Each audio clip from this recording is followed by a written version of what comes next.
Intinya perempuan itu mulia. Makanya zaman dulu itu maaf Pak, wanita itu nggak ada harganya. Anak perempuan dianggap aib. Kalau orang punya anak perempuan dikubur hidup-hidup, kalau enggak umur 6 tahun dibunuh. Perempuan sebagai istri juga dianggap aib. Ya, zaman dulu istri itu dihinakan Pak, nggak ada wibawanya istri itu. Orang dulu kalau menikah dengan perempuan dianggap pelampiasan nafsu saja. Perempuan zaman dulu itu Pak nggak dapat warisan Pak, nggak seperti sekarang. Kalau sekarang istri dapat warisan dari suami, anak dapat warisan, anak perempuan dapat warisan dari orang tua. Kalau zaman dulu nggak ada sebelum Islam. Perempuan nggak dapat warisan, dianggap hina. Ya, dianggap hina. Perempuan zaman dulu itu sebelum adanya Nabi Muhammad itu dianggap sebagai pelampiasan nafsu saja. Gak ada artinya, dihinakan Pak. Kalau pingin nafsu dikumpuli, setelah itu ditaruh tempat lain. Itu kebiasaan orang dulu. Bahkan kalau haid, perempuan haid zaman dulu, zaman jahiliyah itu disendirikan, gak boleh satu rumah dengan keluarganya. Bayangkan kalau haid perempuan, anak-anak orang dulu kalau haid istrinya itu disendirikan Pak. Dikasih rumah khusus, bahasanya itu kayak kandang, gak boleh kumpul dengan keluarganya. Nanti kalau sudah bersih dari haid, baru dibawa kembali ke rumahnya. Dihinakan perempuan dulu. Maaf, zaman dulu kalau Anda punya istri umpamanya, kemudian Anda meninggal, yang mewarisi istri Anda itu saudara Anda. Jadi perempuan itu nggak boleh kembali kepada keluarganya. Jadi kalau seorang suami ya meninggal, kemudian meninggalkan istri, maka istri ini menjadi warisan dari saudara laki-laki suami. Terserah saudara laki-laki suami, mau dipakai boleh, mau dikumpuli boleh, mau dijual boleh, mau dibuang boleh. Mau dibuang boleh, haknya. Jadi gak bisa kembali ke orang tuanya. Jadi hina, perempuan zaman dulu itu dihinakan. Makanya setelah masuk Islam, ajaran Islam, perempuan diangkat derajatnya oleh Allah Subhanahu wa Ta'ala. Punya anak perempuan, pahalanya lebih banyak daripada anak laki-laki. Kalau punya istri wajib dihormati. Wa ashiruhunna bil ma'ruf, dan pergaulah istri kalian dengan baik karena sederajat perempuan dengan laki-laki, kata Nabi Muhammad SAW. Kalau Anda ingin diperlakukan dengan baik, perempuan juga diperlakukan baik, kata Allah Subhanahu wa Ta'ala. Nggak boleh tebang pilih, semau-maunya aja. Oh zaman dulu ngeri Pak, perempuan dikit-dikit tempeleng sama suaminya, dihinakan, dipukul, ditendang. Setelah masuk Islam nggak boleh mukul istri, dipukul nggak boleh, haram. Gak boleh mukul istri, haram Pak. Kalau mukul itu cuma pelan aja, bukan mukul keras. Zaman sekarang pakai balok, kadang-kadang 10-10. Ya, mukul istri aja haram. Ya, apalagi zaman sekarang, suaminya yang dipukul, bukan istrinya lagi. Suaminya yang dipukul, waliyahzubillah min dzalik. Akhir zaman sudah. Ya. Suami mukul istri aja haram, apalagi zaman sekarang istri main pukul suami. Ya. Padahal di dalam Islam maaf suami yang berhak untuk memimpin rumah tangga. Zaman sekarang perempuan yang memimpin rumah tangga, suami mau keluar dimarahi sama istrinya. Mau kemana? Jam 10 pulang. Ya. Dimarahi macam-macam. Ya, apalagi kalau ngopi, hati-hati Anda. Ya. Dimarahi sama istri. Ya. Padahal yang berhak menentukan suami. Istri kalau keluar rumah izin dengan suami. Ini zaman sekarang dibalik. Suami kalau keluar rumah suruh izin suami. Ya. Ngatur rumah tangga, masalah keuangan, suami harus megang uang. Gak boleh istri Pak, haram hukumnya. Ini zaman sekarang, suami gajinya istri yang megang semuanya. 24 jam kalau dapat uang, istrinya yang megang semuanya. Suaminya nggak boleh megang sama sekali, haram. Ini sudah akhir zaman. Ya. Ini akhir zaman sudah, ngeri Pak. Makanya Anda maaf yang punya gaji ini nggak boleh dipegangkan 100% kepada istri, nggak boleh.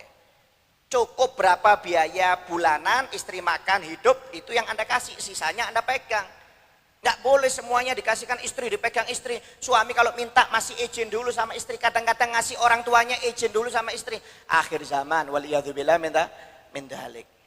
Padahal suami itu wajib, seorang laki-laki untuk menghormati perempuan itu hukumnya wajib, nggak boleh dolim. Tapi akhir zaman sekarang kadang-kadang perempuan yang dolim kepada suaminya. Waliyadzubillah min dzalik. Ini sudah akhir zaman sudah. Ya. Hati-hati. Oleh karena itu jangan sampai kita menghinakan perempuan. Intinya kembali untuk memuliakan perempuan. Baik itu istri kita, apalagi anak kita. Ya. Jangan menganggap anak perempuan itu Pak, enggak Pak.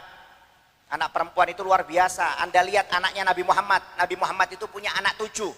Tapi satu anak Nabi Muhammad yang perempuan dijadikan Sayyidatun Nisa Ahlil Jannah, pemimpin perempuan di surganya Allah Ta'ala. Salah satunya anak perempuan Nabi Muhammad yaitu Siti Fatimah. Itu patokan.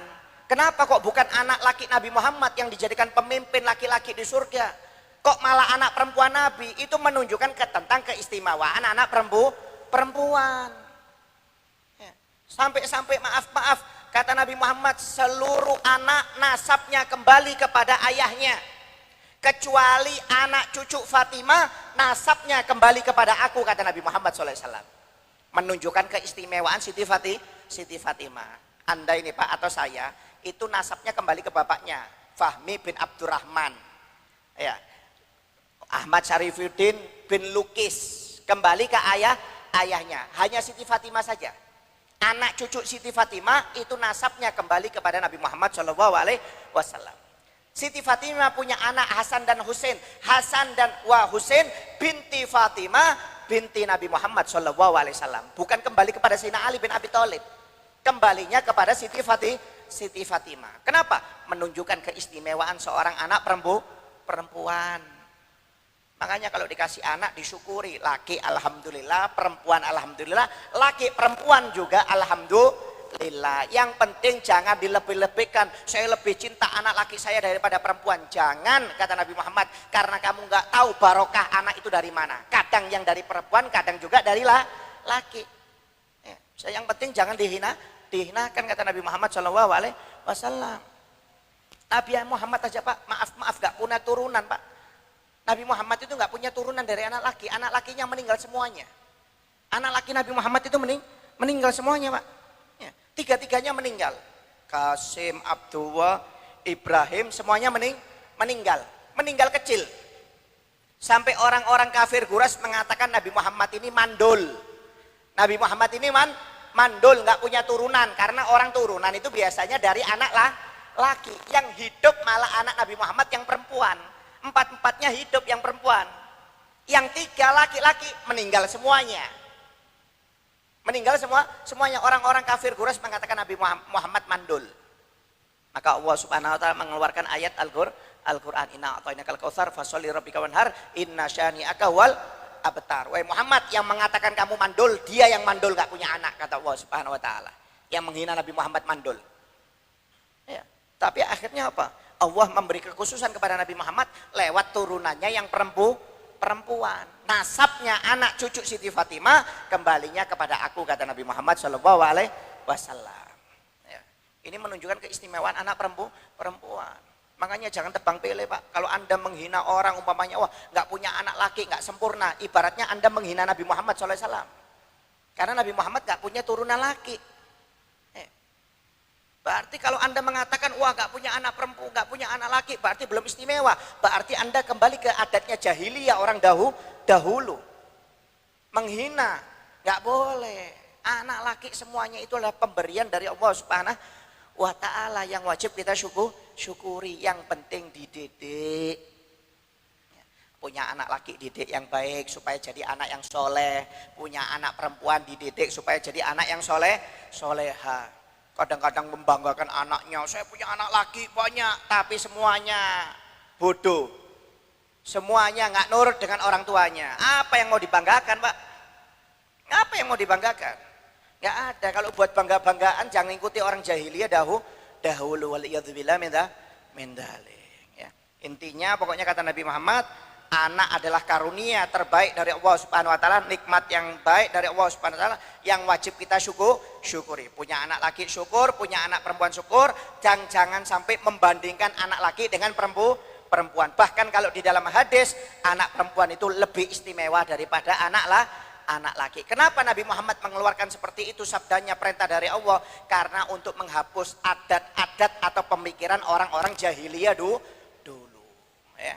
Mudah-mudahan intinya anak kita jadikan anak yang soleh, anak-anak yang soleh-soleha, yang manfaat dunia dan akhirat. Amin ya rabbal alamin. Bismillahirrahmanirrahim. Wa qala musannif rahimahu ta'ala anhu.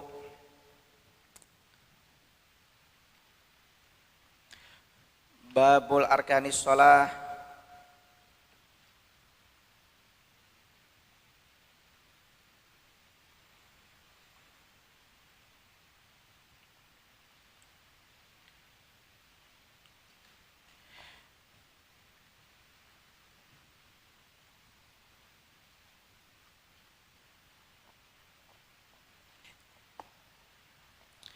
Babur arkanis shalah al-i'tidal, yaitu masuk dalam pembahasan rukun sholat selanjutnya, yaitu i'tidal.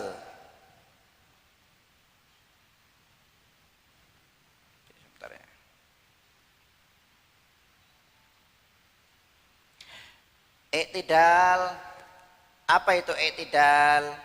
I'tidal kalau secara lughatan, secara bahasa artinya adalah al-istiwa wal istiqomah atau al-intisab, yaitu artinya tegak, berdiri, lurus. Itu arti i'tidal. Jadi kalau ada orang yang bertegak, berdiri lurus, itu namanya i'tidal secara bahasa. Tapi kalau secara syariat beda. Secara syariat i'tidal adalah audul musolli ila makana alaihi qabla ruku'ihi, yaitu kembalinya orang yang sholat ke dalam keadaan dia sebelum rukuk, itu namanya i'tidal. Jadi keadaan sebelum rukuk kan berdiri, nah kembali dari keadaan sebelum rukuk itu namanya i'tidal. Ya, jadi namanya i'tidal. Apa yang dinamakan i'tidal? Yaitu kembali berdiri tegak seperti sebelum dia rukuk, itu baru dinamakan i'tidal. Kalau berdiri tegak sebelum rukuk namanya bukan i'tidal. Paham ya? Jadi i'tidal itu artinya berdiri tegak. Apa bedanya i'tidal dengan berdiri tegak? Bedanya kalau i'tidal itu setelah rukuk. Setelah rukuk berdiri kembali secara tegak, itu namanya i'tidal. Tapi kalau sebelum rukuk dia berdiri tegak, namanya bukan i'tidal. Ya, jadi i'tidal itu adalah rukun yang dimana seorang yang sholat kembali posisinya seperti semula sebelum dia rukuk. Jadi syaratnya harus rukuk dulu baru berdiri, itu yang dinamakan i'tidal. Jadi i'tidal itu artinya berdiri tegak lurus setelah rukuk menurut syariat. Syarat-syarat i'tidal, ya, syarat-syarat i'tidal apa? Ayyasiha ma qablahu, yaitu rukun sebelum i'tidal harus sah. Apa rukun sebelum i'tidal? Yaitu rukuk. Jadi sebelum rukuk itu harus sempurna, sah. Setelah rukuk sempurna, sah, baru dia berdiri untuk melakukan i'tidal. Jadi kalau rukuknya belum sempurna, belum dikerjakan, dia nggak boleh i'tidal. Jadi syaratnya i'tidal itu adalah yaitu rukun sebelum i'tidal harus sah. Artinya apa? Rukuk harus rukuk dulu dengan benar, setelah rukuk dengan benar baru dia i'tidal. Itu syarat yang pertama. Kemudian ala yaksida bihi ghairuh. Ya, sama seperti syaratnya rukuk, yaitu hendaknya dia melakukan i'tidal itu bukan karena yang lainnya. Dia berdiri tegak lurus memang karena niatnya i'tidal. Ketika rukuk mau ditendang sama temannya, mukanya ini, wah, ketika mau ditendang dia langsung berdiri untuk i'tidal, nggak boleh, nggak sah. Berdirinya dia bukan karena untuk i'tidal dari rukuk. Kenapa? Takut ditendang temannya. Ya, takut ditendang teman-temannya. Ya, umpamanya kalau sujud, ya mainan tendang-tendangan dari belakang itu. Umpamanya anak-anak biasanya, maaf kalau orang tua ya keterlaluan masih main-main. Ya, kan anak-anak itu kan suka dari belakang temennya kan ditendang-tendang. Nah, dia berdiri dari sujud karena takut ditendang temennya untuk duduk di antara dua sujud. Ini nggak boleh ini. Kenapa? Berdirinya untuk bahasanya untuk menghalangi dia supaya tidak kena tendangan. Ini nggak